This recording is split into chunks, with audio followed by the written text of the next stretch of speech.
आज हम लोग देख रहे हैं ट्रिग्नोमेट्री के सेकेंड पोर्शन को, जो कि है T ratios of some particular angle. मतलब इससे पहले हम जाने थे sine, cos, tan, cosec, sec, cot के बारे में।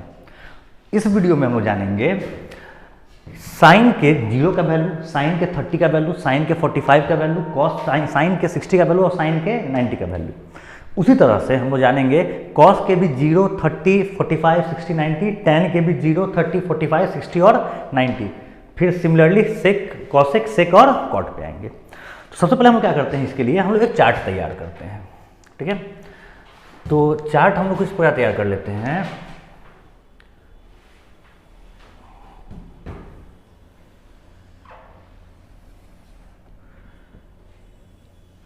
इसमें हमारा ये रहा 0 डिग्री, थीटा का वैल्यू रहा। थीटा में हम चलते पहले 0 से, फिर 30,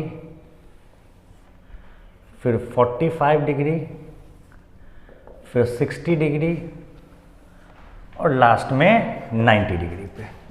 हम यहाँ पे नाम दे देते हैं इसको साइन। यहाँ पे इस प्रकार समझिएगा, साइन का 0, साइन का 30, साइन का 45, साइन का 60, साइन का 90। उसी प्रकार से कॉस, फिर टैन, फिर कॉसेक, फिर सेक और लास्ट में हमारा कॉट। ठीक है, इतने के वैल्यू हम लोग चेक करेंगे अभी यहाँ पर। तो इसको स्टार्ट करने सबसे पहले हम लेते हैं कि सबसे पहले एक लेट अस कंसीडर। सबसे पहले हम पता करते हैं T ratios of 45 degree. Okay, 45 degree का। इसके लिए हम क्या करते हैं कि लेट अस कंसीडर और राइट एंगल्ड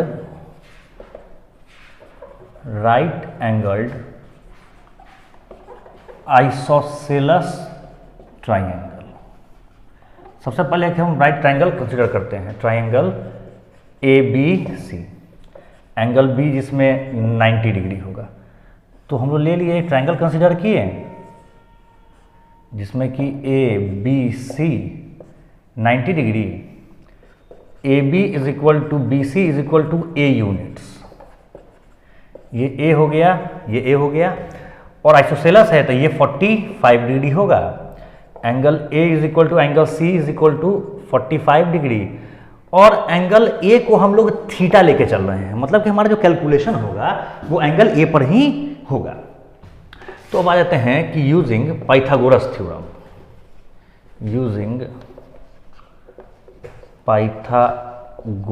थ्योरम, के अनुसार हम आते हैं तो AC की वैल्यू आ जाएगी root under AB square plus BC square बराबर root under A square plus A square equal to root under 2A square equal to root under 2A, root under 2A।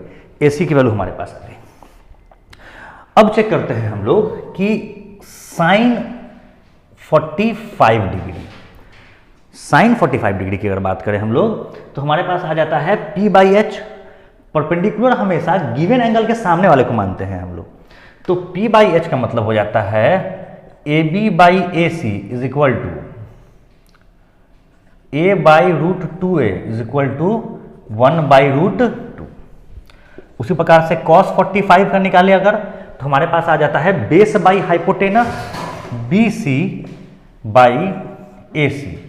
Is equal to A/√2A 1/√2।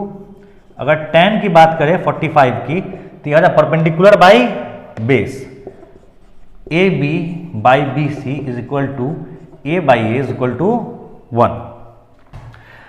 उसी प्रकार से अगर हम लोग चले यहां से कॉसेक की वैल्यू, कॉसेक 45, तो वैसे तो हमको पता है कि साइन का रेसिप्रोकल होता है कॉसेक। तो अगर हम लोग वैल्यू लेके भी चले पुट करके अगर तो हाइपोटेनस बाई परपेंडिकुलर तो AC/AB is equal to √2A/A is equal to √2। Sec 45 की बात करें अगर तो हमारे पास आता है hypotenuse by base AC/BC is equal to √2A by A is equal to √2, और कॉट की बात करें जो कि होता है हमारा tan का रेसिप्रोकल, तो ये हो जाएगा BC बाई AB, जो कि वैल्यू है फिर वापस A by A is equal to 1। अभी सारे के वैल्यू को हम लोग यहाँ पे इस चार्ट में पुट कर लेते हैं। sin 45 1 by √2, cos 45 1 by √2, tan 45 1, cosec 45 √2, sec 45 फिर √2, और cot 45 की वैल्यू हो गई 1। तो ये हमारा 45 डिग्री के हिसाब से ये हमारा क्लियर हो गया। अब इसके बाद हम लोग लेके चलते हैं कि टी रेशियोज ऑफ 30 डिग्री, और या फिर लेके चलते हैं पहले 60 डिग्री को हम लोग, टी रेशियोज ऑफ 60 डिग्री।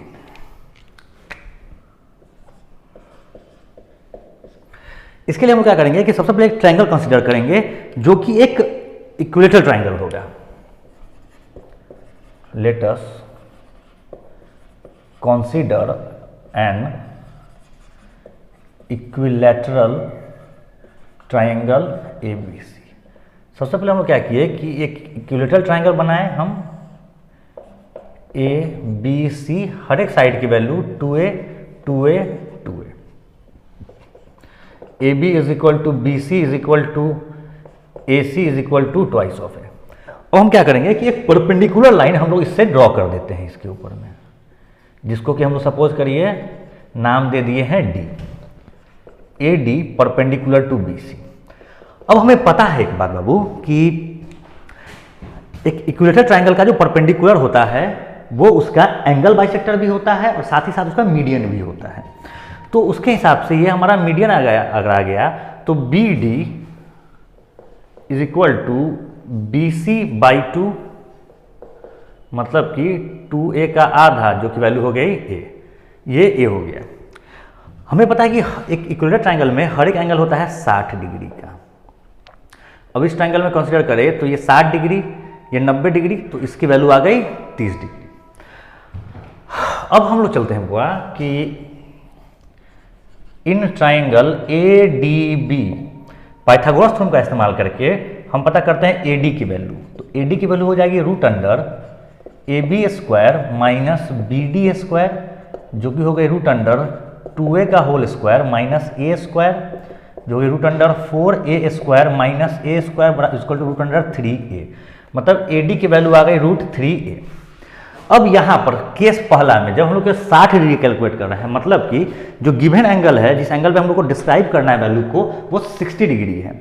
मतलब इसके अनुसार परपेंडिकुलर हो गया AD, बेस हो गया हमारा BD, और 90 डिग्री के अपोजिट में हाइपोटेनस हो गया हमारा 2a। कोई परेशानी नहीं।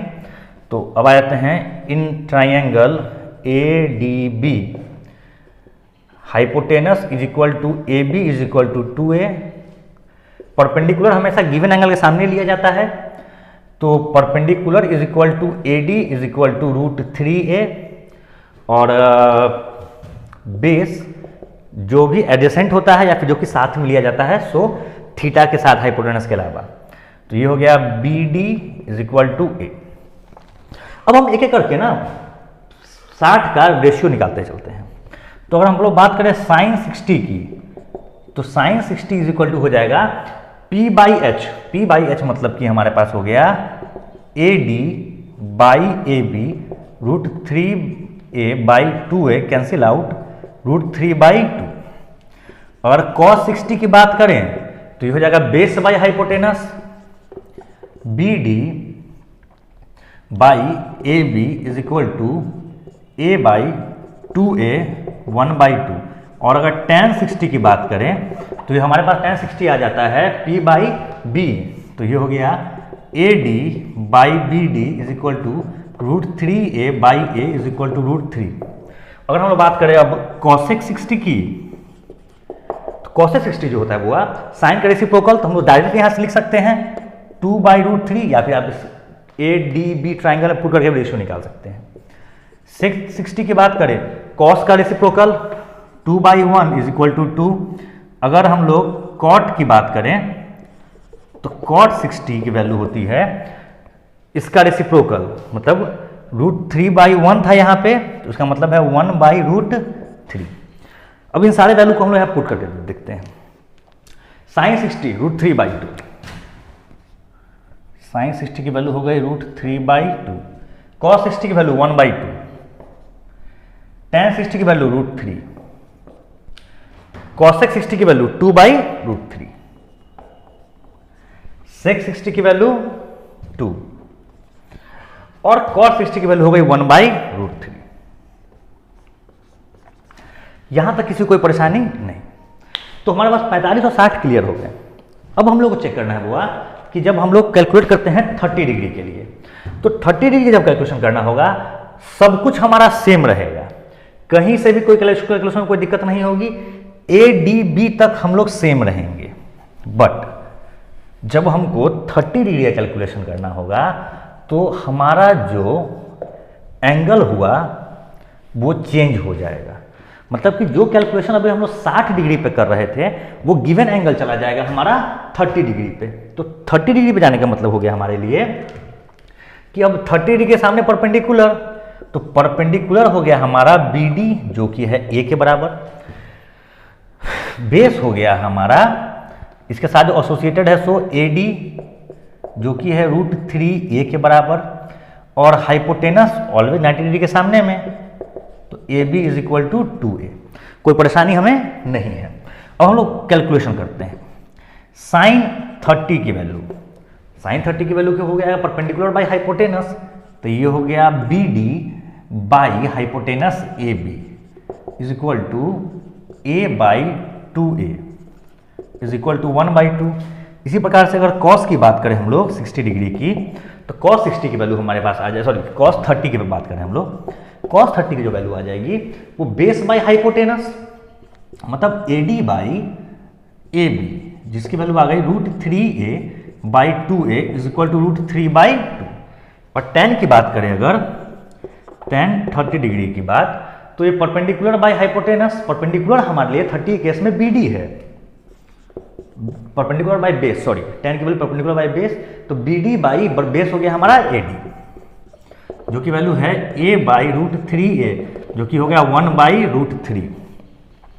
अब इसके उल्टा में चलते हैं हम लोग कॉसेक की बात करें। कॉसेक 30 डिग्री, या तो आप इसे कैलकुलेट करिए या फिर सिंपल पता है कि साइन का रेसिप्रोकल होता है, ये हो गया 2/1 इज इक्वल टू 2। कॉस 30 की बात, सेक 30 की बात करें अगर, कॉस का रेसिप्रोकल 2/√3। अगर कॉट 30 की बात करें तो tan का रेसिप्रोकल √3/1 इज इक्वल टू √3। अब इस चार्ट को वहां हम लोग पुट कर लेते हैं। 30 की वैल्यू, साइन 30 की वैल्यू 1/2, cos 30 की वैल्यू √3/2, tan 30 की वैल्यू 1/√3, cosec 30 की वैल्यू 2, sec 30 की वैल्यू 2/√3, cot 30 की वैल्यू √3। यहां तक हमारा कोई किसी तरह का कोई परेशानी हमें नहीं हुई है। अब जो हमें प्रॉब्लम हो रही है वो है 0 और 90 डिग्री के लिए। तो पहले हम लोग कैलकुलेट करके चलते हैं। अब इसको पहले हम लोग हटाएं, अब 0 और 90 के लिए हम लोग कैलकुलेशन करके देखते हैं। अब जब हमें कैलकुलेट करना है, पहले मान लेते हैं हम लोग 0 डिग्री के लिए कैलकुलेशन करते हैं। तो 0 डिग्री का जब हम कैलकुलेशन करेंगे तो उसके लिए हम क्या करेंगे, फिर वापस एक राइट एंगल ट्राइंगल हम लोग लेंगे। एक राइट एंगल ट्राइंगल हम लोग लेते हैं पहले।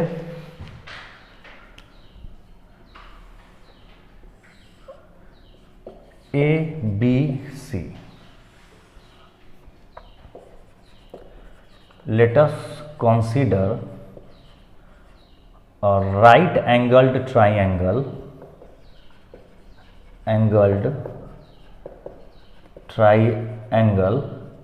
angle B is equal to 90 degree, और थीटा का जो कैलकुलेशन है वो हमारा सी पे है। अब आप देखिए, जब भी हम लोग थीटा का कैलकुलेशन करते हैं, जो गिवन एंगल होता है वो हमेशा ही होता है हाइपोटेनस और परपेंडिकुलर के बीच का। ठीक है, हाइपोटेनस और परपेंडिकुलर के बीच का ही केवल हम लोग कैसे कैलकुलेट करते हैं, आपको गिवन एंगल यह भी थीटा होता है। अब क्वेश्चन के अनुसार कह रहा है कि हाइपोटेनस और बेस के बीच में वैल्यू हो जाएगी 0।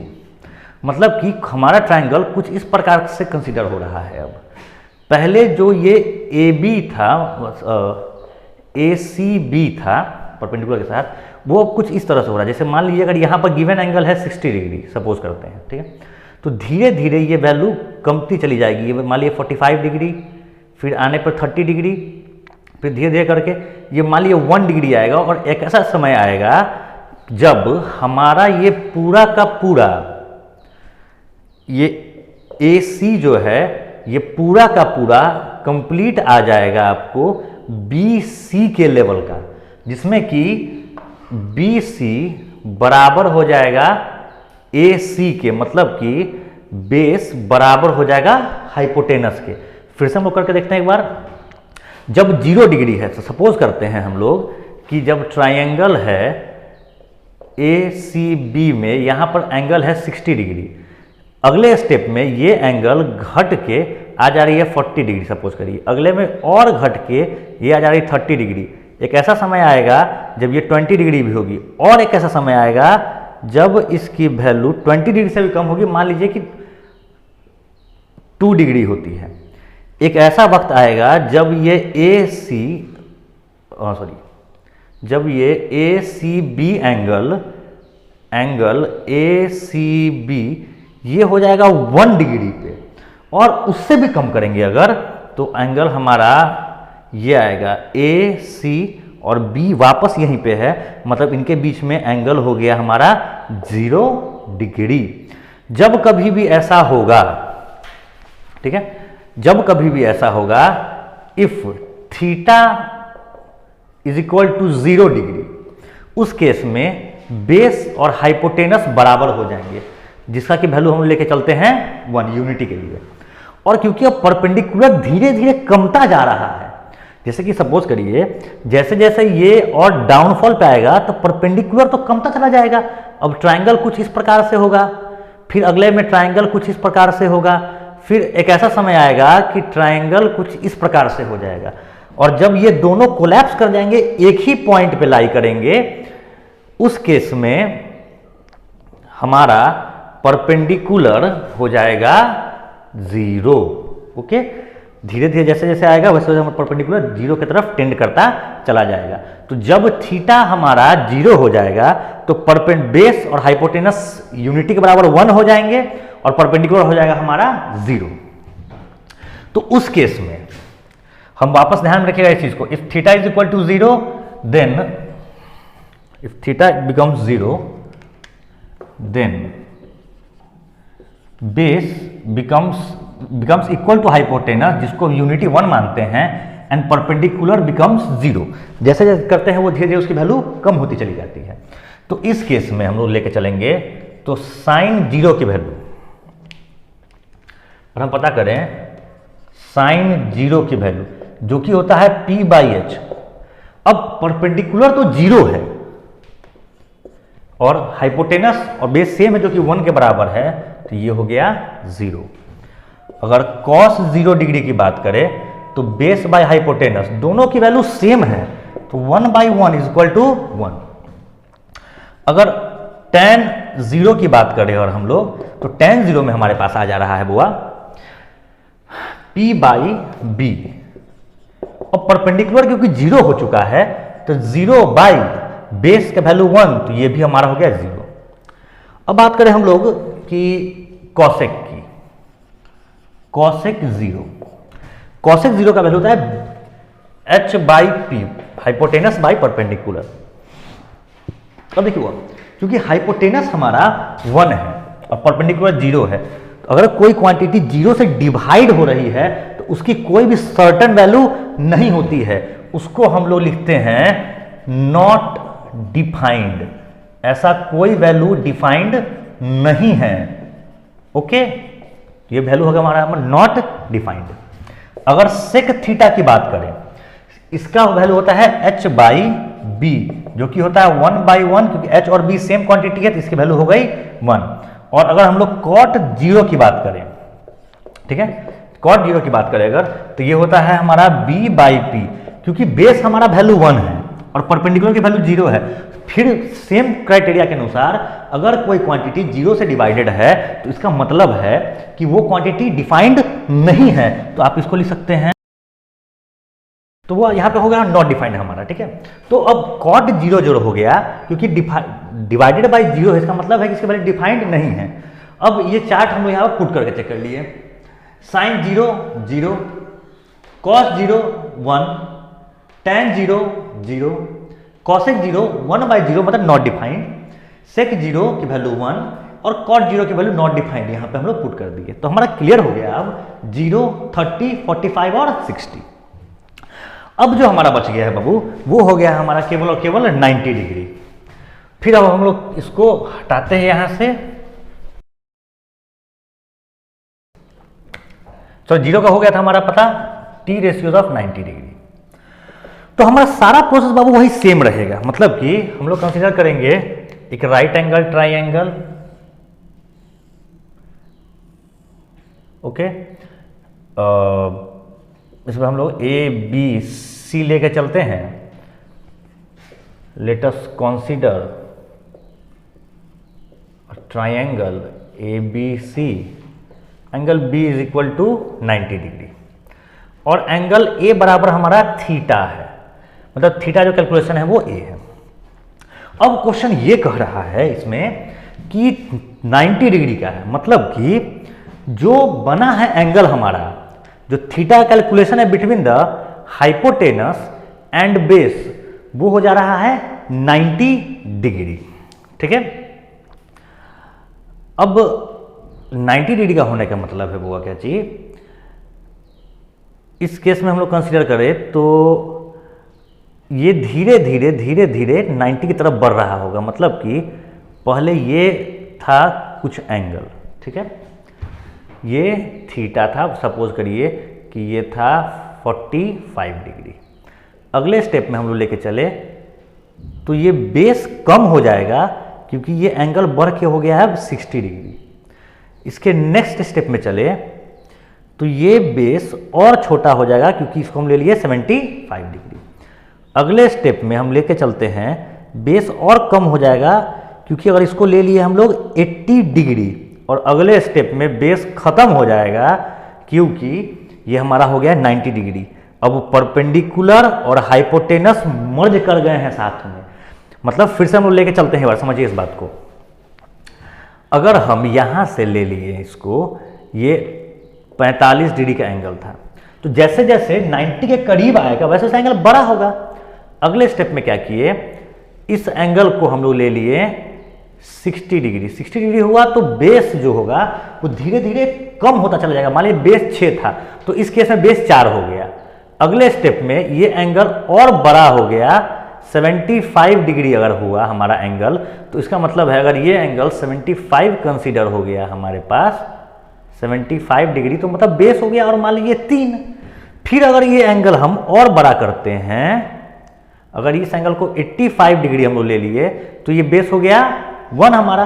नेक्स्ट स्टेप में ये बेस खत्म हो जाएगा क्योंकि ये 90 डिग्री जो है वो परपेंडिकुलर और हाइपोटेनस के बड़ा, परपेंडिकुलर और हाइपोटेनस आपस में इक्वल हो जाएगा और बेस हमारा हो जाएगा 0। तो आप हम ऐसे कंसीडर कर सकते हैं कि इफ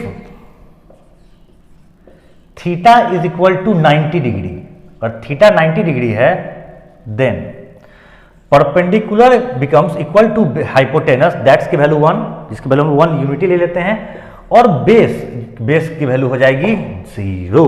कोई परेशानी नहीं इसमें। अब हम लोग यहां पर वो कंसीडर करते हैं साइन की वैल्यू। तो साइन 90 p/h, परपेंडिकुलर की वैल्यू 1, हाइपोटेनस की वैल्यू 1, जिसकी वैल्यू आ गई 1। cos 90 b/h, क्योंकि अब बेस हमारा 0 है और h जो हाइपोटेनस 1 है तो इसकी वैल्यू आ गई 0। tan 90 का मतलब हो गया p/b, ठीक है। तो p जो हुआ हमारा 1, बेस 0, तो वैल्यू आ गई नहीं। अगर कोई नंबर 0 से डिवाइडेड है, इसका मतलब है कि it's value is not defined, उसकी वैल्यू डिफाइंड नहीं होगी। हम लोगों ने पिछले बार इससे कुछ देर पहले भी देखा था इसको। अब बात करते हैं हम लोग कॉसेक की। Cosec 90, h by P, hypotenuse 1, perpendicular 1, value 1। सेक 90, सेक 90 का मतलब हो गया हमारा कॉस का उल्टा, मतलब कि h बाई बी जो कि हो गया 1/0। अब क्योंकि जीरो से कोई नंबर डिफाइंड होता ही नहीं सकता जो डिवाइड होगा उससे, तो इसकी वैल्यू हो गई नॉट डिफाइंड। और लास्ट कॉट 90, tan का रेसिप्रोकल, मतलब कि बेस बाई परपेंडिकुलर, तो मतलब 0/1 इज इक्वल टू 0। अब हम लोग इस वैल्यू को उसमें पुट कर देते हैं चार्ट पे। Sine 90 1, cos 90 0, tan 90 not defined, cosec 90 1, sec 90 फिर not defined, और cot 90 की वैल्यू 0। तो ये हमारा कंप्लीट एक चार्ट तैयार हो गया, जिसको हम लोग फिर से समराइज करते हैं।